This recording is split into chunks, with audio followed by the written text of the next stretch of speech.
ورحمة الله وبركاته. إن الحمد لله تعالى نحمده ونستعينه ونستغفره ونعوذ بالله من شرور أنفسنا وسيئات أعمالنا. من يهده الله فلا مضل له ومن يضلل فلا هادي له. أشهد أن لا إله إلا الله وحده لا شريك له وأشهد أن محمدا عبده ورسوله صلى الله وسلم عليه وعلى آله وصحبه أجمعين. قال الله تعالى في القرآن الكريم: يا أيها الذين آمنوا اتقوا الله حق تقاته ولا تموتن إلا وأنتم مسلمون.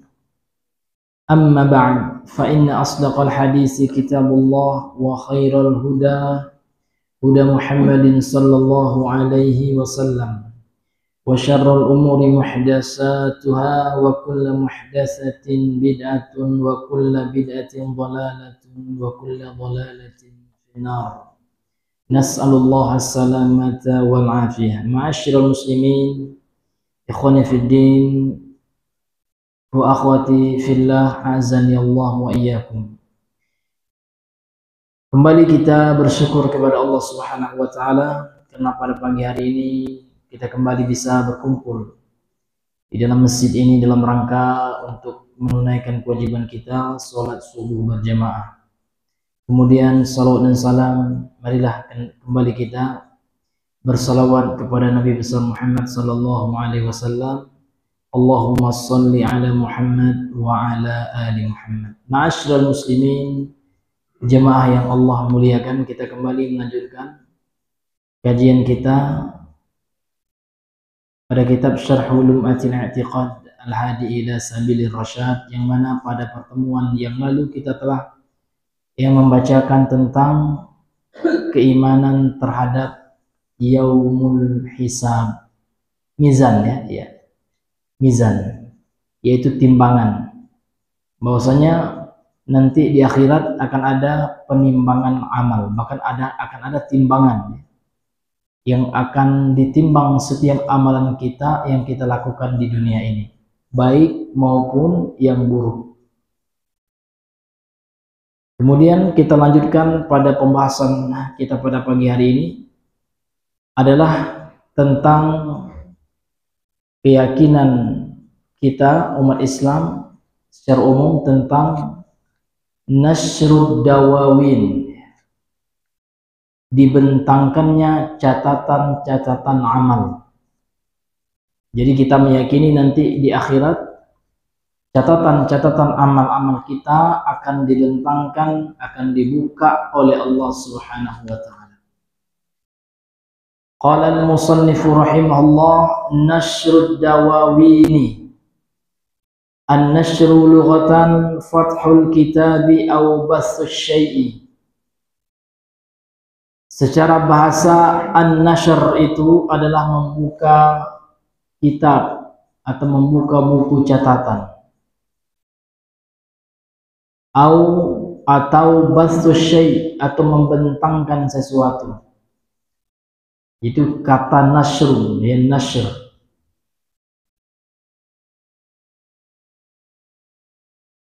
Sedangkan menurut secara istilah, an-nasru itu wa syar'an secara istilah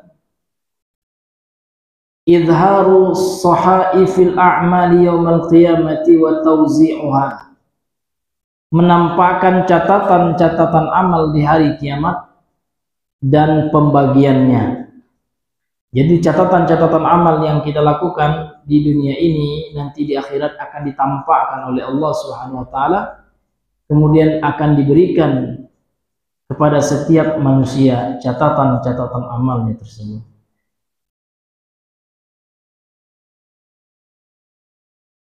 Kemudian ad-dawawin itu mana an-nashr, an-nashr.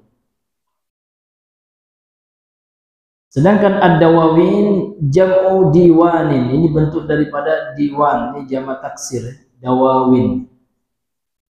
Dengan wazan atau dengan pola timbangan mafa'il. Wa huwa lughatan, secara bahasa diwan itu adalah al-kitab, adalah catatan, buku catatan. Yuhsa fihi al-jundu wa nahwuhum, yang dituliskan di dalam buku itu ya tentang al-jundu ini arti tentara dan yang semisal mereka. Ini makna secara bahasa. Jadi bahasa itu secara bahasa diwan itu artinya adalah buku catatan nama-nama tentara dan yang selain mereka dan yang semisal mereka. Buku absen lah kalau bahasa kita, Pak ya. Buku absen gitu. Sedangkan menurut syariat, menurut syariat diwan itu jamaknya dawawin itu adalah as-sahaifu allati uhsiyat fiha al-a'malu allati katabaha al-malaikatu 'alal 'amil. Secara syariat ad-dawawin yang bentuk jamak dari diwan itu adalah catatan-catatan. Sahaif ini bentuk jamak dari ya sahifah. Catatan-catatan, lembaran-lembaran catatan gitu ya. Lembaran-lembaran catatan allati uhsiyat fihal a'mal, yang tertulis di lembaran-lembaran catatan itu amal-amal allati katabahal malaikatu, yang telah dituliskan oleh para malaikat, yang para malaikat telah menuliskannya, alal amil, ya atas orang yang melakukan atau yang memperbuat, ya, melakukan amal-amal itu ketika di dunia. Jadi ya secara gampangnya dawawin itu adalah lembaran catatan amal kita gitu. Lembaran catatan amal kita yang telah ditulis oleh malaikat. Nanti di akhirat akan ada nasrud dawawin, dibuka lembaran-lembaran catatan-catatan tersebut. Sehingga di sini beliau mengatakan fanasrud dawawini izharu sahaifil a'mali yaumal qiyamati fatatayaru ilal imani wasyama'ili wa huwa sabitun bil kitabi wa sunnati wa ijma'il ummah. Dibukanya lembaran-lembaran catatan itu yaitu dengan cara izharu, Allah menampakkannya, ditampakkan oleh Allah kelak catatan-catatan, lembaran-lembaran catatan-catatan amal di hari kiamat seluruh kita. Fatatayaru ilal iman, ya, kemudian lembaran catatan itu akan ya berterbangan, ya akan mengarah kepada keimanan dan akhlak, ya. Maksudnya apa? Maksudnya lembaran catatan itu mengandung keimanan dan akhlak itu yang baik, ya. Kalau yang buruk tentu mengandung catatan-catatan dosa dan kemaksiatan yang pernah kita lakukan. Dan meyakini akan adanya nanti hari dibukanya catatan-catatan lembaran-lembaran amal yang kita lakukan itu telah ditetapkan berdasarkan Al-Quran, Sunnah dan ijma' ya umat ini. Adapun dalil dari Al-Quran sebagaimana firman Allah dalam surah Al-Insyiqaq ayat 7 sampai 12. Qala Allah Ta'ala, Allah Ta'ala berfirman, fa amma man utiya kitabahu biyaminih, maka adapun orang-orang yang diberikan buku catatan amalnya dengan tangan kanannya. Jadi diberikan melalui tangan kanan, Pak. Diambil dengan tangan kanan juga. Fasawfa yuhasabu hisaban yasira, maka kelak akan dihisab dengan hisab yang ringan. Wa yanqalibu ila ahlihi masrura, dan dia kembali ke keluarganya dalam keadaan berbahagia, bahagia sekali, ya. Wa amma, dan adapun man utiya kitabahu wara'a dhahri, yang diberikan catatan amalnya di belakang punggungnya, fasawfa yad'u subura wa yasla sa'ira, ya, maka dia akan ya, yad'u subura, akan menyeru, ya, berteriak, kaget, gitu. Ketakutan dia. Wa yasla sa'ira, dan dia akan masuk ke dalam neraka sa'ir, neraka yang menyala-nyala. Kemudian kata beliau, wa qauluhu ta'ala, dan firman Allah Ta'ala, wa amma man utiya kitabahu bishimalih, adapun orang yang diberikan buku catatan kebaikan, catatan amalnya, bishimalihi, dengan tangan kirinya, fa yaqulu ya laitani lam uta kitabahu, lam uta kitabiyah, maka dia mengatakan, sekiranya saya tidak diberikan ya lembaran-lembaran catatan ini. Jadi dia berharap supaya tidak diberikan lembaran catatan ini, namun sudah diberikan, karena ya dia akan merasakan ketakutan melihat catatan-catatan amal yang telah dia lakukan tersebut.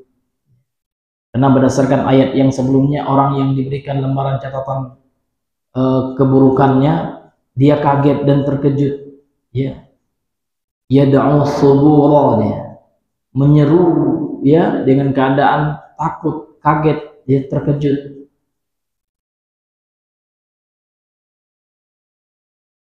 Karena melihat sesuatu yang akan menyebabkan dia akan dimasukkan ke dalam neraka. Kaget loh.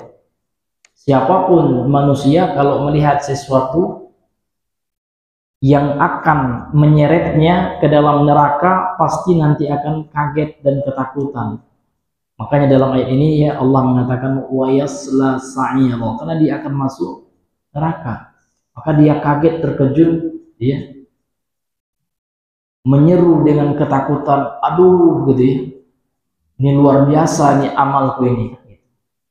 Maka untuk itu ya perlu kita memperbaiki catatan amal kita di dunia ini.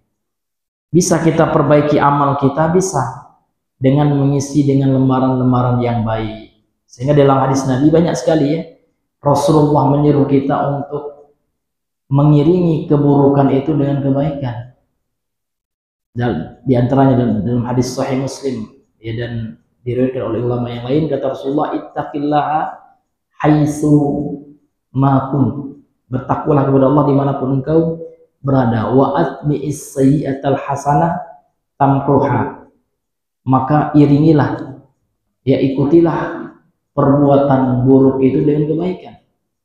Niscaya perbuatan baik itu tamhuha, akan menghapus lembaran catatan perbuatan buruk. Maka untuk itu kita mesti memperbaiki, ya, mungkin catatan kita perkirakan saja, karena tidak ada yang luput dari catatan Allah. Barang sedetik pun perbuatan yang kita lakukan, walaupun sebentar, walaupun sedikit, ya, maka tidak ada yang terlewatkan dari catatan malaikat, tidak ada, ya kan, yang kecil maupun yang besar. Maka untuk itu ya, orang yang cerdas itu mereka yang berusaha memikirkan supaya lembar kebaikannya itu lebih banyak daripada catatan lembar keburukan, lembaran catatan keburukannya. Maka mesti kita selalu merenungi ini, Pak. Karena setiap yang kita lakukan baik buruknya ada ya catatannya, ada database-nya di sisi Allah. Jadi nggak ada yang, tidak ada yang terlewatkan, itu tidak ada, kecuali kita beristighfar kepada Allah, ini yang akan menghapuskan itu.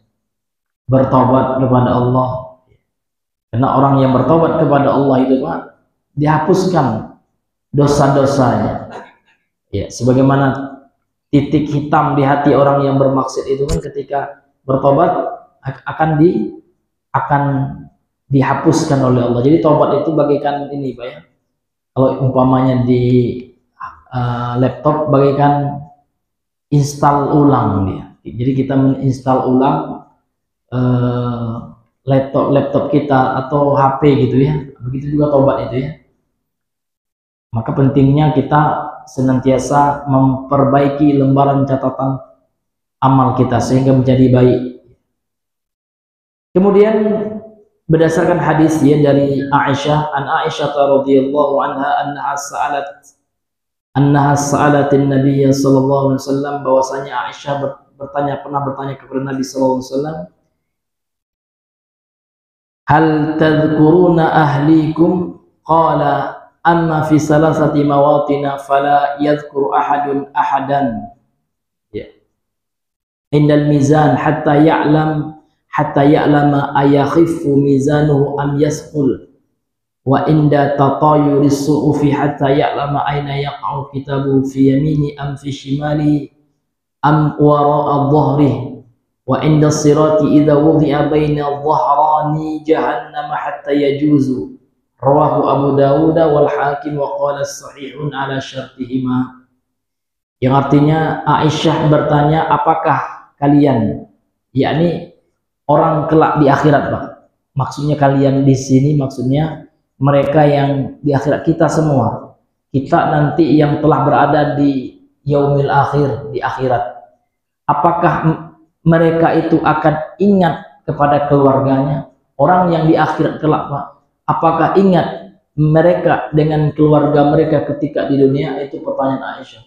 Ingatkah mereka dengan keluarga mereka ketika di dunia? Rasul mengatakan ingat, kecuali pada 3 tempat, 3 keadaan. Qala amma fi salasati mawatina fala yadhkuru ahadun ahadan. Adapun pada 3 kondisi gitu ya, pada 3 keadaan, maka seseorang tidak mengingat seorang pun kecuali dirinya. Tidak sempat lagi dia mengingat keluarganya, karena yang akan dia hadapi ketika itu lebih dahsyat. Tidak sempat lagi untuk ingat keluarga dalam keadaan seperti itu, dalam keadaan yang akan mereka hadapi. Kapan itu? Yang pertama, indal mizan, ketika hari penimbangan amal. Jadi ketika amalan kita ditimbang oleh Allah, sudah deg-degan kita, Pak ya. Dan ingat lagi, yang ingat, ya Allah, selamat tak saya ya Allah, banyak anak, beratkah amalan kebaikan saya atau malah justru amalan keburukan yang lebih berat kan?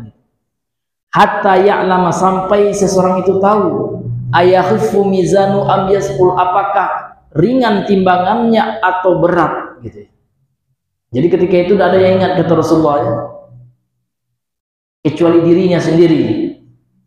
Ya, karena orang tidak mengingat yang lain, nggak ingat lagi sama istrinya, anaknya, sama emak, bapaknya, nggak ingat lagi, Pak.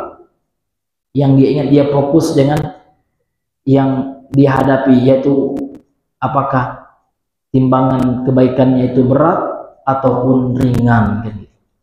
Kemudian yang kedua, wa inda tatayuris suhufi hatta ya'lama aina yaqau kitabuhu fi yamini am fi shimali am wara'a dhahri. Atau ketika dibukanya ya lembaran catatan amalnya, sampai dia mengetahui di mana ya diletakkan buku catatan amalnya, di kanannya atau di kirinya atau di belakang punggungnya. Kalau di kanan, ini orang yang akan kembali, wa yanqalibu ila ahlihi masrura. Dia akan kembali kepada keluarganya dengan sukacita, bahagia. Karena ada kemungkinan dia selamat kan gitu. Tapi kalau ya sebelah kiri, nah ini na'udzubillah ya, maka dia akan berteriak kaget, bahkan ya berharap kepada Allah, nggak dikasih aja lah ya Allah gitu, nggak usahlah dikasih catatan kebaikan, catatan amal saya kalau nak sebelah kiri. Kenapa? Karena kemungkinan besar akan menyebabkan dia akan masuk neraka kan gitu. Makanya dalam surah Al-Ahqaf tadi yang kita baca ayat 25 itu, wa man utiya kitabahu bishimalihi fa yaqulu ya laitani lam utiya kitabiyah. Wahai, waduh sekiranya aku tidak diberikan catatan yang lebih baik daripada diberikan ya diletakkan pada tangan kiri gitu. Kenapa? Karena di ayat yang sebelumnya Al-Insyiqaq itu dia akan masuk neraka. Wa sayasla sa'ira. Ini hadirin yang dimuliakan oleh Allah. Jadi ketika itu Pak ya, ketika dibentangkan, dibukakan catatan amal, tidak ada yang ingat lagi kecuali dia hanya fokus kepada dirinya sendiri. Tidak ingat lagi sama anak, sama harta ladang yang ditinggalkan di dunia. Tidak ada lagi. Tidak berharga lagi itu Pak ya. Iya. Maka hadirin yang dimuliakan oleh Allah, maka nikmat rezeki yang paling besar itu apa Pak? Nikmat yang paling besar itu di dunia ini. Bisa beramal soleh itu nikmat yang paling besar itu. Makanya kita disuruh bersyukur oleh Allah. Kalau kita bersyukur, Allah tambah nikmat. Terkadang orang ini memandang nikmat itu Pak hanya nikmat dunia. Ya, padahal dunia ini, ya kalau kita lihat hadis Nabi, dunia ini kata Rasulullah bagaimana Pak? Dunia mal'unah. Apa arti mal'unatun itu Pak? Terkutuk. Ya, masa kita bandingin dengan nikmat dunia? Nikmat yang paling besar itu nikmat hidayah. Ya, nikmat kita bisa beragama nikmat Islam ini, nikmat iman gitu ya. Jadi jangan orang tuh merasa ya Allah kok kurang kali nikmat saya Allah. Kawan saya udah jalan dengan Pajero, saya masih motor aja. Dia melihat nikmat itu. Ketika kita bisa sholat, kita bisa beragama Islam hari ini. Banyak orang yang murtad juga sekarang, banyak. Na'udzubillah. Bukannya banyak, mungkin ada lah gitu ya. Artinya apa? Kita masih Allah berikan nikmat Islam, syukuri itu. Karena itu yang lebih baik daripada dunia. Karena dunia ini Pak akan kita tinggalkan, ya. Nggak ada lagi manfaatnya ketika sudah kita tinggalkan. Barulah kita ingat, kenapa saya tidak beriman dulu ya Allah? Kenapa saya tidak ini, tidak itu ya? Maka jangan melihat nikmat itu hanya dilihat berupa dunia saja. Dunia nikmat juga betul ya, namun nikmat yang kesekian itu, nikmat yang paling besar itu nikmat apa? Islam. Ini hadirin yang Allah muliakan. Dan nikmat beramal saleh itu nikmat juga, nikmat hidayah taufik. Ya. Itu hidayah Pak. Orang ya yang sholat itu Allah berikan nikmat itu, kemampuan untuk sholat itu. Banyak di antara orang yang tidak sanggup sholat, malas dia, ya kan? Ke tempat maksiat, ya laju-laju saja. Pos konser Pak, luar biasa rame gitu ya, rame. Lapangan konser itu rame minta ampun. Ya, namun kenyataannya pas disuruh ke masjid, ya, ya amat sedikit, ya. Itu nikmat juga Pak ya, nikmat yang sangat luar biasa ya. 2 rakaat sholat sunnah saja lebih baik daripada dunia dan sisinya, kan luar biasa. Kemudian ya kapan lagi Pak? Wa indas sirat, ketika menempuh jembatan, idza wudi'a baina dhahranai jahannam, apabila diletakkan ya, di 2 punggung neraka jahanam, hatta yajuza, sampai dia melewati jembatan itu. Ya, jadi tentang as-sirat itu Pak, ini keyakinan umat Islam, ya, sebagaimana disebutkan juga dalam surah Maryam nih Pak ya. Tidak ada seorang pun manusia kecuali akan melewati sirat itu. Melewati, bukan memasuki ya. Ada yang diselamatkan oleh Allah, yaitu orang-orang yang bertakwa, ada pula yang tidak, ya, sehingga dia jatuh. Maka disebutkan tentang sirat ini dalam hadis ya, sifatnya itu Pak sangat halus dan tajam gitu. Kemudian dia punya pengait gitu. Jadi yang memuruskan langkah kita menempuh sirat itu adalah amalan kita. Maka ada orang yang cepat seperti kilat Pak. Ada pula orang yang menempuh sirat itu, jembatan itu nanti ya kesusahan. Ada yang merangkak-rangkak kan gitu. Nah, tergantung dengan amalannya masing-masing. Ini hadirin yang dimuliakan oleh Allah Subhanahu wa taala. Namun hadis ini Pak yang dibawakan oleh penulis ini, jadi sebagian ulama menganggapnya lemah ya. Disebabkan ada keterputusan antara Hasan dan Aisyah, karena perawi dari hadis ini adalah Hasan ya. Kemudian Hasan mendengarkan dari Aisyah. Sehingga dikatakan dalam catatan kakinya al-hadisu dhaifun. Hadis lemah ya. Fihi, di dalamnya ada inqita'un bainal Hasani wa Aisyah. Ada keterputusan antara Hasan dan Aisyah radhiyallahu anha. Fa innahu lam yasma' minha, karena Hasan tidak mendengar dari Aisyah. Nah, sehingga hadis ini ya dikritik oleh, walaupun yang membawakan hadis ini Syekh Ibnu Utsaimin ya. Namun beliau juga manusia ya. Nah, terkadang ulama yang lainnya mengkritik itu sudah biasa Pak ya. Di dalam ranah ilmiah, maka kita ya kalau hadisnya lemah maka kita katakan lemah ya. Maka hadis yang lemah ini hadirin yang dimuliakan oleh Allah Subhanahu wa taala,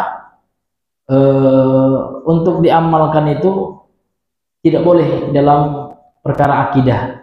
Ini sepakat ulama tidak boleh. Hadis lemah dalam masalah akidah itu tidak boleh. Harus hadis yang sahih.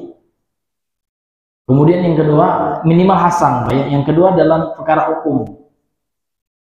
Kemudian dalam perkara keutamaan amal. Dalam keutamaan amal ini boleh, namun ada catatan-catatannya lengkap sekali. Kuat, tidak semua hadis lemah gitu. Ada rinciannya. Yang pertama, hadis lemah itu ada penguatnya, Pak. Ada hadis sahih yang mendukung maknanya. Artinya secara matan dia lemah, namun secara makna dia sahih. Karena didukung oleh hadis sahih yang persis maknanya sama dengan hadis sahih. Itu yang pertama. Kemudian yang kedua, tidak disandarkan kepada Nabi, dikatakan aja. Jadi kita mengatakan dikatakan dalam sebuah hadis ya, tidak kita katakan Nabi bersabda. Tidak, ini disebutkan oleh Imam Ibnu Hajar ya. Kemudian yang ketiga, hadisnya tidak terlalu lemah, karena ada hadis lemah itu yang seperti hadis mungkar, hadis matruk itu memang tidak bisa. Ya. Tapi kalau hadisnya itu tidak terlalu lemah gitu ya, ini bisa. Ini hadirin yang dimuliakan oleh Allah. Kemudian kita sebutkan statusnya. Ya, dalam hadis yang dhaif misalkan seperti kalau seperti itu ya, sebagian ulama kalau kita jelaskan tentang hadis itu, kita lengkapi persyaratannya, boleh untuk qada'ilul a'mal, namun ya harus ada syarat-syarat yang kita sebutkan tadi itu. Maka keliru ya kalau ada orang yang mengatakan boleh yang menggunakan hadis lemah untuk keutamaan amal secara mutlak tanpa ada rincian, itu keliru ya. Ya itu termasuk kekeliruan. Karena hadis yang lemah ini Pak masih ragu kita. Ini benar kata Nabi atau tidak kan gitu. Ya kan? Iya. Masih ragu kita untuk mengakuinya sebagai hadis karena dia lemah. Nah, ini Bapak Ibu yang dimuliakan oleh Allah Subhanahu wa taala. Akan tetapi walaupun hadisnya ini yang lemah Pak, namun ada hadis lain yang sahih yang menguatkannya. Terutama Al-Qur'an, ya, Al-Qur'an. Tadi dalilnya yang telah kita bawakan tadi ya di dalam surah Al-Insyiqaq, surah Al-Haqqah ya. Ini menguatkan akan keyakinan akan adanya hari nanti dibuka lembaran catatan-catatan amal kita. Kemudian dalil yang ketiga adalah ijma'. Jadi ulama itu semuanya sepakat. Wa ajma'al muslimun, dan kaum muslimin semuanya telah sepakat ala subuti dzalik ya, atas penetapan hal itu, yakni penetapan akan adanya hari nanti akan dibuka lembaran-lembaran catatan amal yang kita lakukan. Siapa di antara ulama yang menukilkan ijma' ini? Di antaranya adalah Al-Imam Ibnu Hazm dalam kitabnya Al-Faslu fil Milal wal Ahwa'i wal Nihal kan gitu. Pada juz yang pertama halaman 437, Imam Ibnu Hazm berkata, wa kullu hadza ma la khilafa fihi baina ahadin mimman yantami ila al-Islam illa annahu la ya'lamu ahadun minan nasi kayfiyata dzalikal kitab. Kata beliau, wa kullu hadza, dan seluruh perkara ini ya, ini perkara ini merujuk pernyataan beliau sebelumnya tentang masalah dibukanya lembaran catatan amal kita. Kata Imam Ibnu Hazm tidak ada khilaf, perbedaan di antara para ulama. Artinya ulama sepakat, kalau tidak berbeda berarti sepakat. Iya.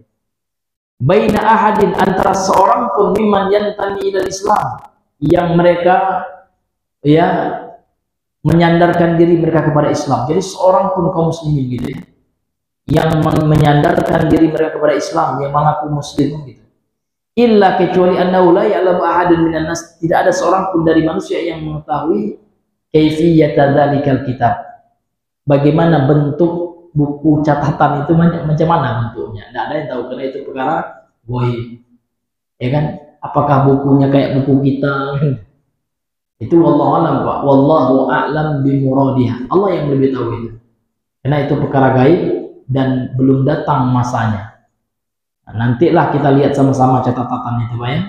Kalau sekarang jangan kita terka-terka kira-kira gini, kalau menurut saya gitu. Nauzubillah. Karena sekarang banyak orang bingung, Pak. Ya, orang-orang filsafat biasanya dari kalangan ahlul bid'ah, dari kalangan Syiah juga. Saya pernah itu, Pak, lihat pernyataan orang Syiah di medsos itu. Dia berbicara tentang Allah gitu. Karena mereka nggak mau memakai Al-Quran itu, dan pemahaman ulama klasik itu tidak mau mereka. Kami kalau berbicara Tuhan harus dengan logika gitu. Sehingga macam-macam, Pak. Bahkan ada Syiah itu yang meyakini Tuhan itu ruang itu Tuhan itu kan. Nauzubillah ya. Betul-betul dodol, betul Pak ya. Nauzubillah. Karena mereka nggak mau, katanya, nggak mau terikat dengan apa, dengan pemahaman ulama dahulu. Kita bawakan perkataan Ibnu Abbas, itu tidak mau mereka ya, atau perkataan ulama di kalangan sahabat ya, karena yang menurut mereka itu akalnya, logikanya nomor satu. Karena orang-orang filsafat itu memang seperti itu, Pak ya. Mereka yang nomor satu itu akalnya, kalau masuk akal baru kan gitu. Padahal enggak semua perkara iman itu bisa diakal-akalkan, tidak ada ya, tidak semua, Pak ya. Iya, kenapa? Karena akal kita terbatas. Akal kita terbatas. Kalau seandainya akal itu memang bisa digunakan sebagai instrumen untuk mengetahui Tuhan, Pak, untuk apa Allah mengutus Nabi? Untuk apa gitu? Untuk apa Allah menurunkan wahyu kitab suci ini? Untuk apa lagi? Kalau memang landasan utama untuk mengetahui tentang Tuhan itu dengan akal. Tentu orang-orang filsafat itu hebat-hebat dia tentang Tuhan, tapi dia enggak, meleset semua kan gitu. Tentu Plato, Socrates, ya, Plotinus, banyak nama-namanya, Pythagoras dan segala macam ya, ahli filsafat itu. Tentu mereka lebih hebat dari Nabi Muhammad ya kan, karena mereka pemikir-pemikir ulung gitu. Tapi kan nggak dapat juga. Nabi Muhammad orang yang tidak bisa baca tulis ya, namun dibimbing oleh wahyu, selamat. Nah, begitu juga kita harus mengikuti wahyu ya. Maka itulah yang akan menyelamatkan kita di dalam memahami perkara Tuhan, ya, perkara Allah pencipta. Ini Bapak Ibu yang dimuliakan oleh Allah Subhanahu wa Ta'ala. Baik, kembali kita lanjutkan. Sekarang kita masuk kepada pembahasan sifatu akhdhil kitab. Bagaimana cara ya pengambilan catatan buku catatan amal itu? Bagaimana gitu? Ya. Berdasarkan hadis ya, berdasarkan dalil ya, Al-Quran dan As-Sunnah. Al-mu'minu ya'khudhu kitabahu biyaminihi fayafrahu wa yastabshiru. Orang yang beriman akan mengambil buku catatan amalnya dengan tangan kanannya.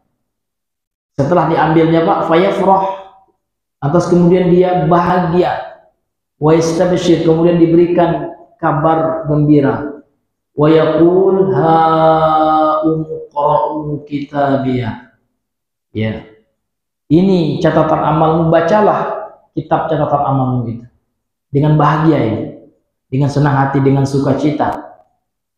Wal kafiru, dan orang kafir, ya'khudhu bishimalihi, dia mengambil catatan ya lembaran amalnya itu dengan tangan kirinya. Au min wara'i dhahrihi, atau dengan ya, atau dari belakang punggungnya.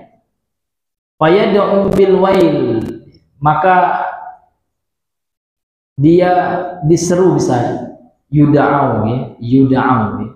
Fayud'au, maka dia diseru bil wail, dengan kecelakaan, celaka kamu, ini catatanmu gitu ya. Itulah kira-kira begitu. Celaka, ini ambil catatanmu gitu kata malaikat. Lebih kasar lagi malaikat, Pak. Ini baru gambaran sedikit. Maka dia kaget, betul, kejut dia. Ini catatan apa ini ya gitu ya. Kaget. Maka dia diseru dengan kecelakaan. Iya. Wasuburi, sama. Wail dengan subur itu hampir sama maknanya, Pak. Artinya dengan kecaman. Dihardik, dikecam, dibentak oleh malaikat, ya. Wa yaqulu ya laitani lam uta kitabiyah. Dia orang yang diberikan catatan lembar kebaikan, lembar amal keburukannya itu dengan tangan kiri, dan dari belakang punggungnya itu, Pak, ia berharap kepada Allah, duh sekiranya aku tidak diberikan catatan ini, tentu lebih baik. Nggak usahlah kasih lagi, bahaya nih gitu ya. Penyesalan yang tidak bisa ya dielakkan lagi. Seperti orang kafir juga. Orang kafir juga nanti, orang-orang yang tidak masuk Islam ini, orang-orang yang tidak beragama Islam, lantas kemudian mati di atas selain agama Islam ini, Pak, bahkan mereka itu menyesal. Coba kalau kami tidak diciptakan sebagai manusia, coba kami hanya seonggok tanah aja tidak diciptakan. Kenapa? Karena mereka akan disiksa, Pak, kekal. Makanya mereka mengatakan seperti itu.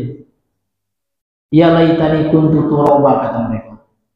Duh sekiranya kalau ke kami ini tidak dijadikan manusia, cukuplah tanah saja gitu ya. Kenapa? Karena mereka kekal. Kekal tuh tidak ada batasannya, Pak. La nihayatalah, itu namanya kekal. Artinya selama-lamanya mereka disiksa terus. Itulah hebatnya Islam itu, Pak ya. Karena agama Islam ini agama yang menyelamatkan. Maka kalau orang-orang kafir itu mengatakan, nanya siapa juru selamat kalian, agama ini juru selamat ini dengan izin Allah ya. Karena agama ini yang menyelamatkan kita. Karena Rasul mengatakan apa? La tadkhulul jannata illa nafsun muslimah. Dalam hadis dari Imam Al-Bukhari, tidak akan masuk surga, Pak, kecuali jiwa, diri seseorang yang beragama Islam, Muslim. Jadi Islam ini syarat untuk masuk surga. Kalau kafir ya akan selama-lamanya diazab, ya, kekal. Nauzubillahi min dzalik. Kekal ini bahaya, Pak. Kekal selama-lamanya, tidak ada lagi batasan waktunya itu, ya kan? Sama dengan orang yang diponis masuk sel misalkan.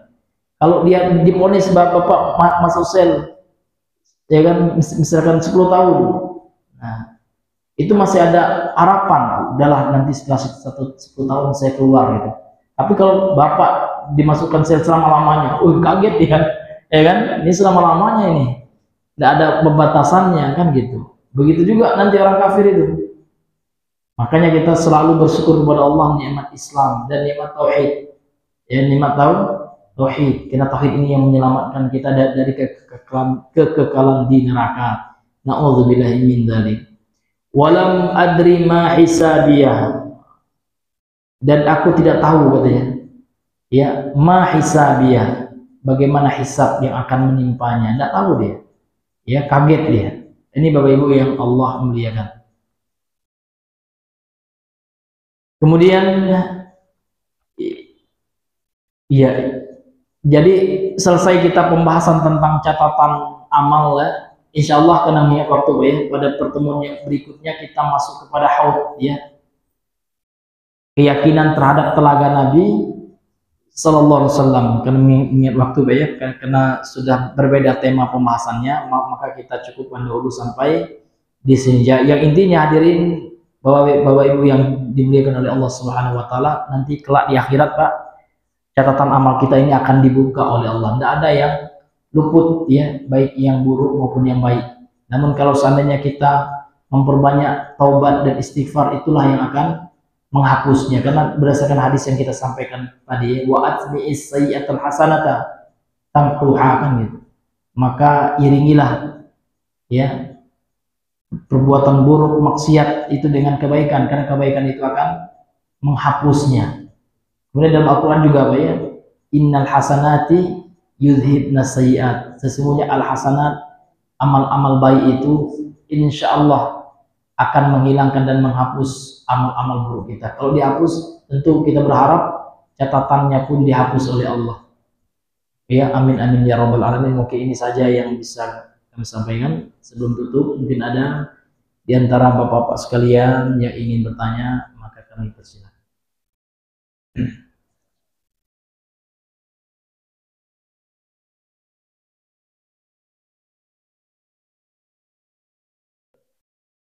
Ya bang, ya. Apa?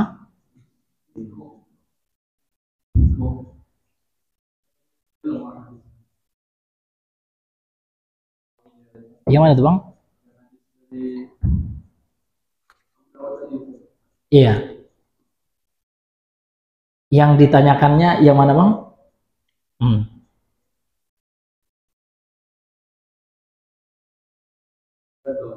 Iya.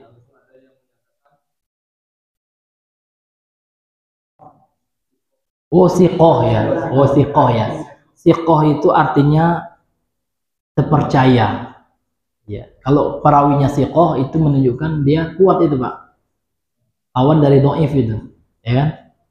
Kalau siqotun sabtun itu biasanya pujian, ta'dil namanya. Kan ada jarh dengan ta'dil. Kalau jarh itu celaan. Jadi perawi hadis itu ada yang dicela oleh ulama.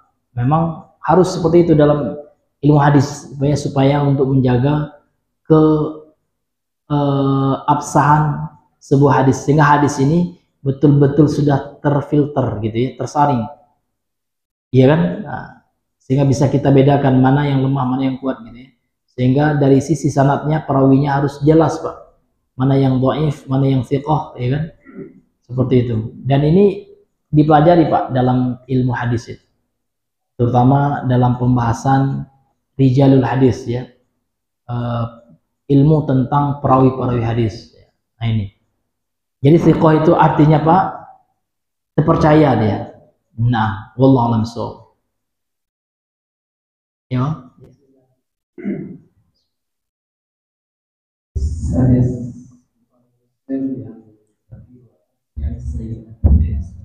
Iya.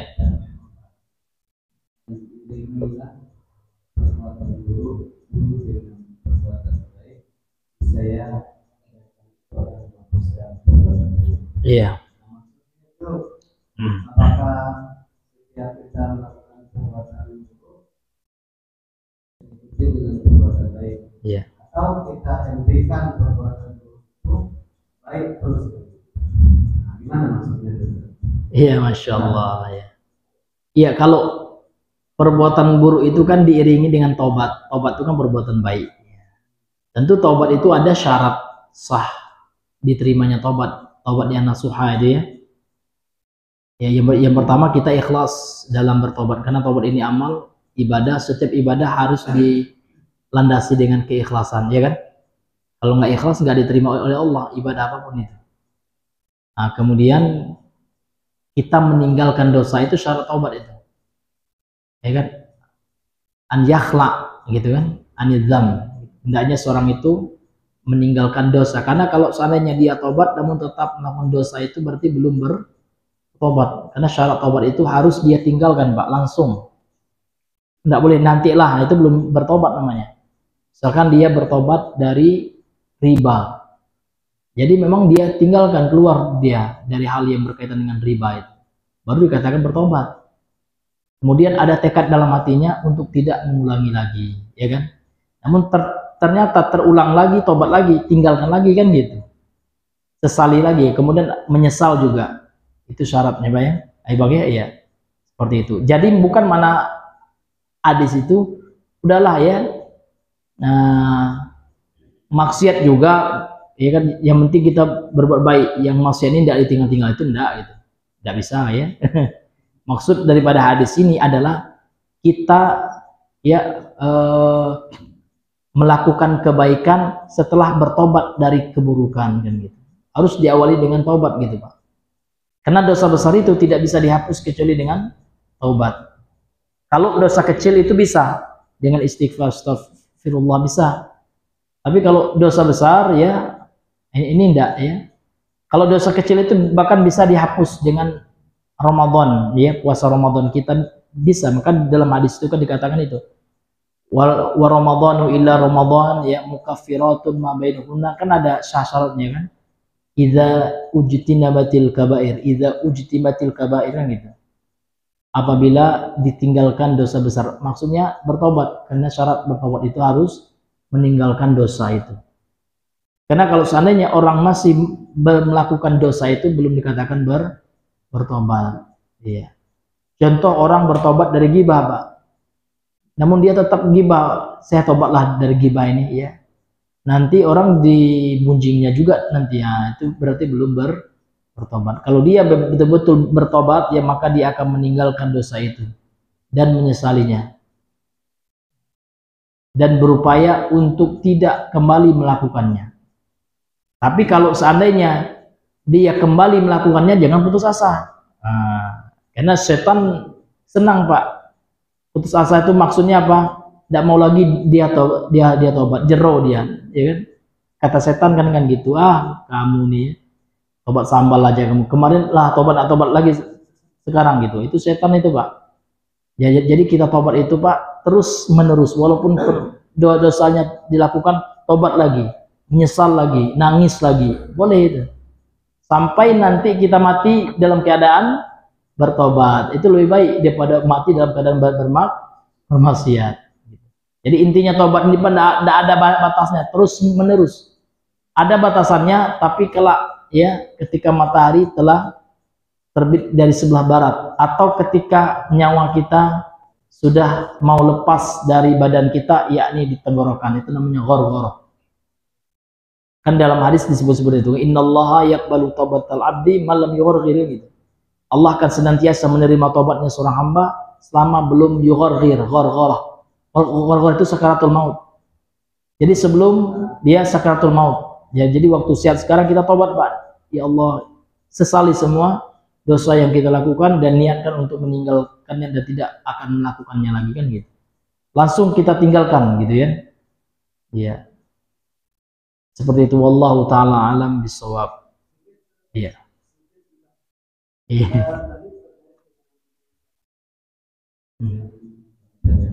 Iya.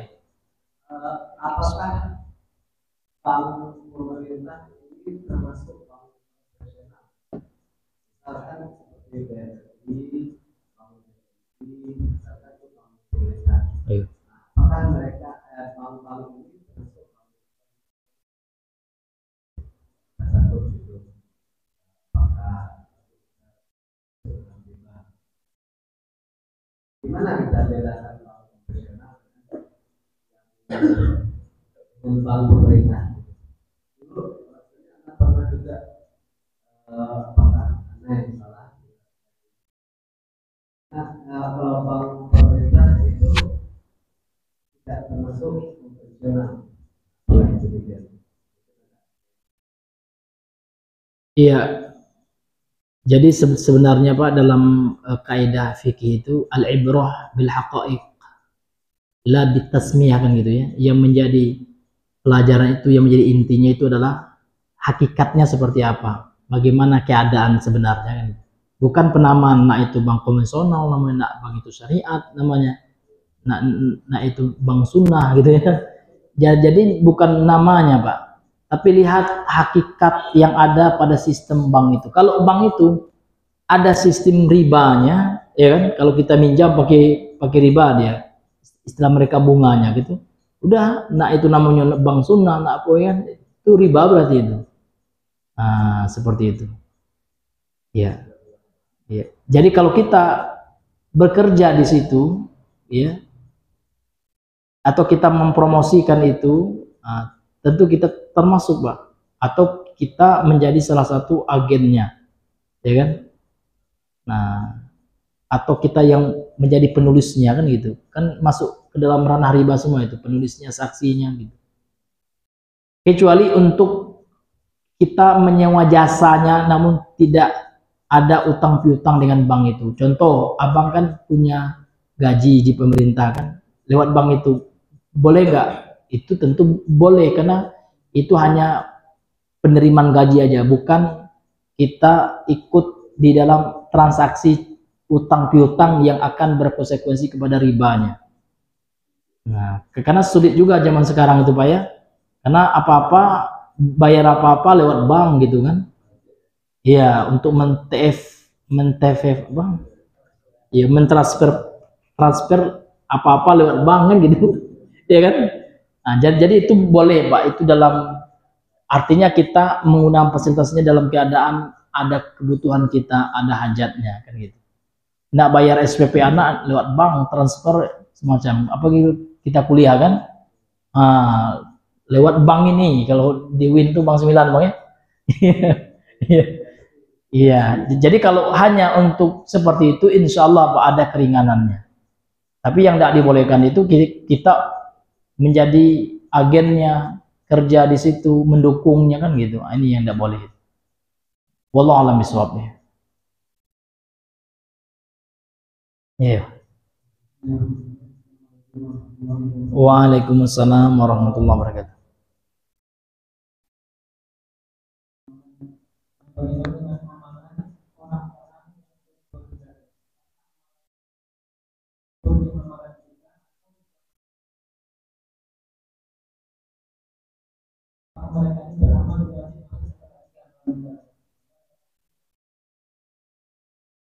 Jadi bagaimana Bang?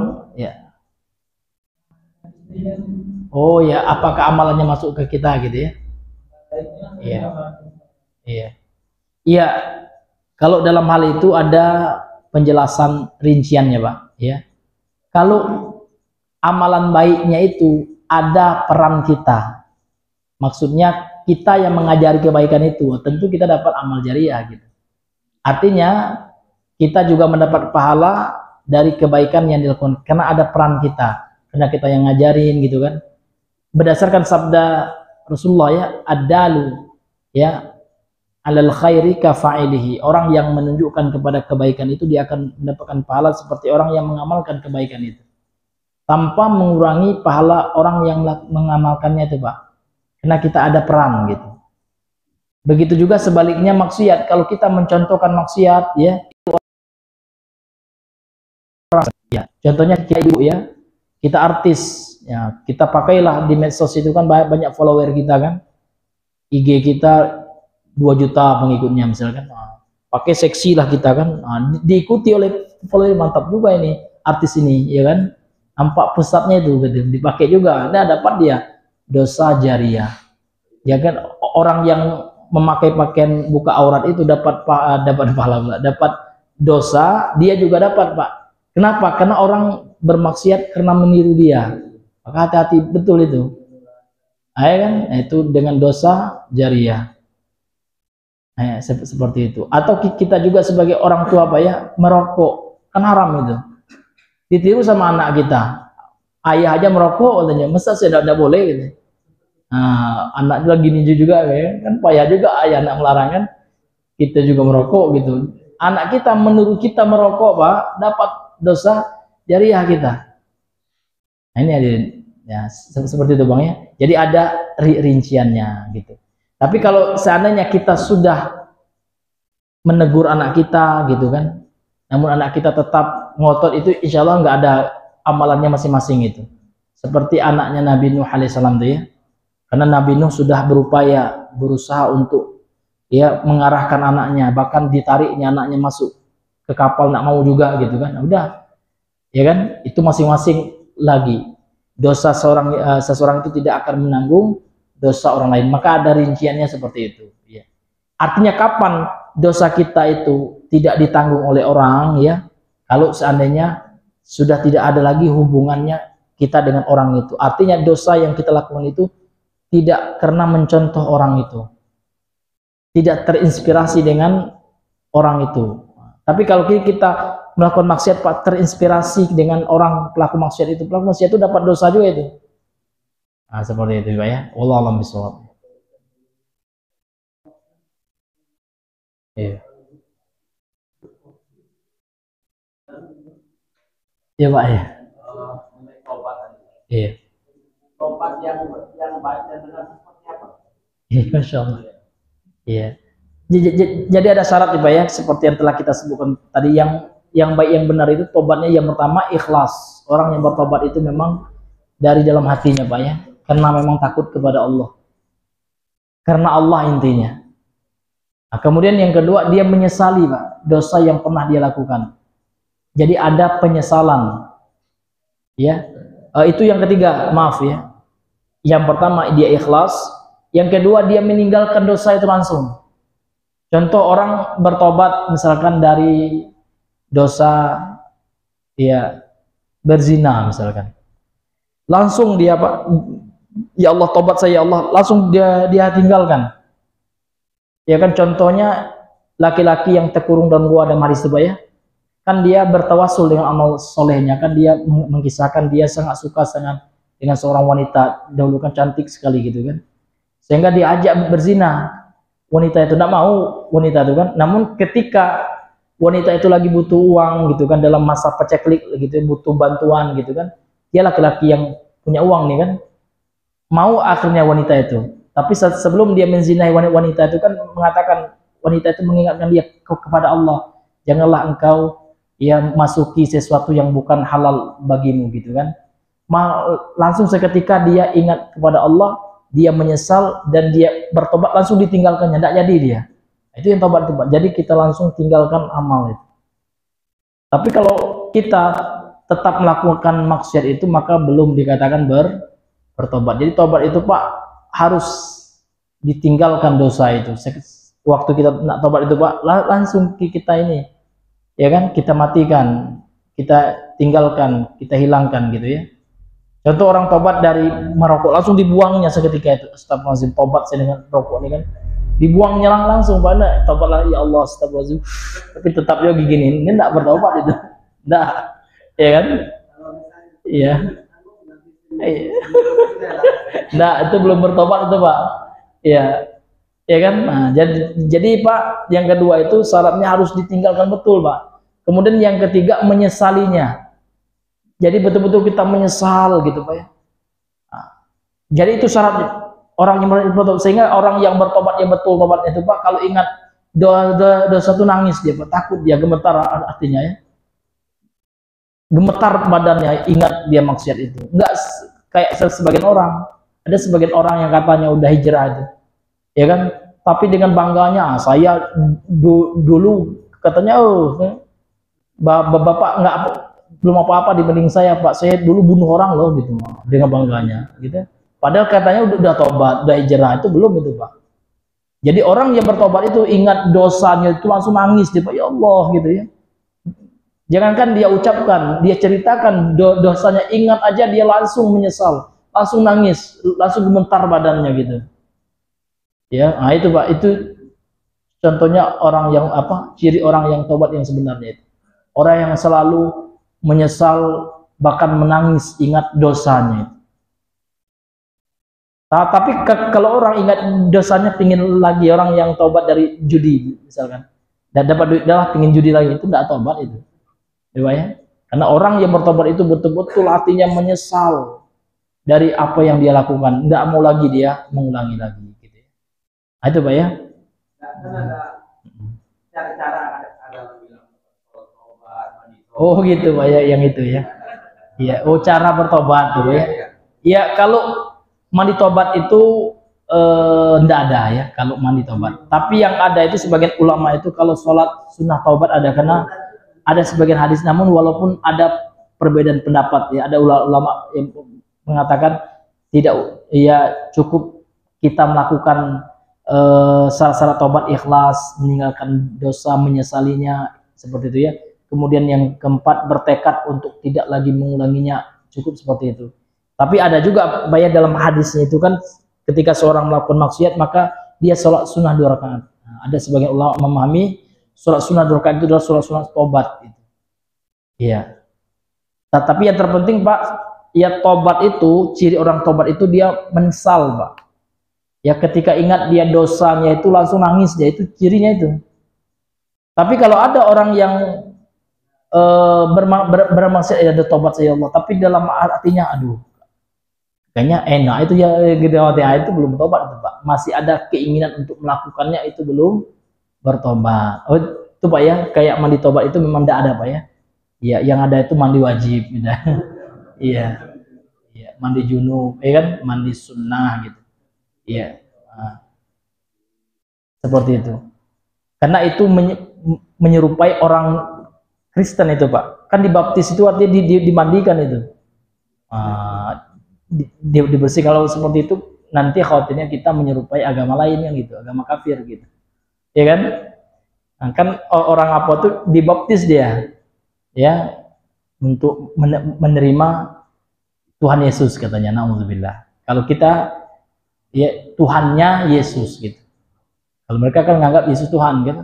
Padahal Yesus sendiri tidak pernah mengaku jadi Tuhan. Sejak kapan kan gitu.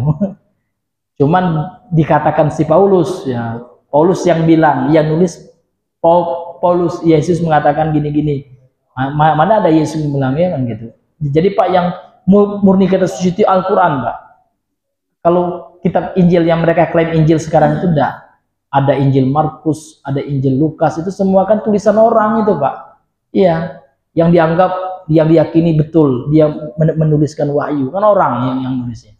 Iya kan?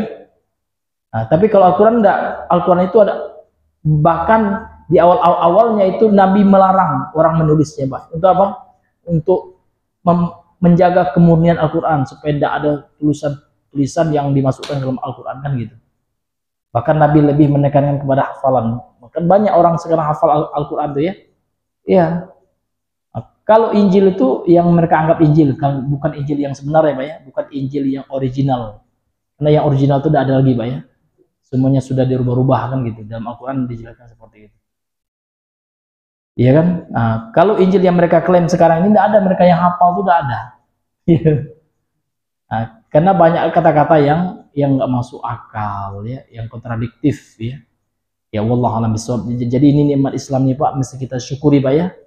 Nikmat beragama Islam, karena agama yang sesuai fitrah ya, agama yang mengajarkan kita mengesahkan Allah. Tidak ada agama di dunia ini yang mengesahkan Allah kecuali agama Islam. Makanya seluruh nabi dan rasul itu semuanya muslim, karena mereka tunduk patuh kepada Allah dan mengesahkan Allah Subhanahu wa taala. Wallahu a'lam bishawab. Ada yang lain Pak? Iya, mungkin kita cukupkan sampai di sini ya. Mudah-mudahan yang sedikit ini bisa bermanfaat. Subhanakallahumma bihamdika, asyhadu an la ilaha illa anta, astaghfiruka wa atubu ilaik. Assalamualaikum warahmatullahi wabarakatuh.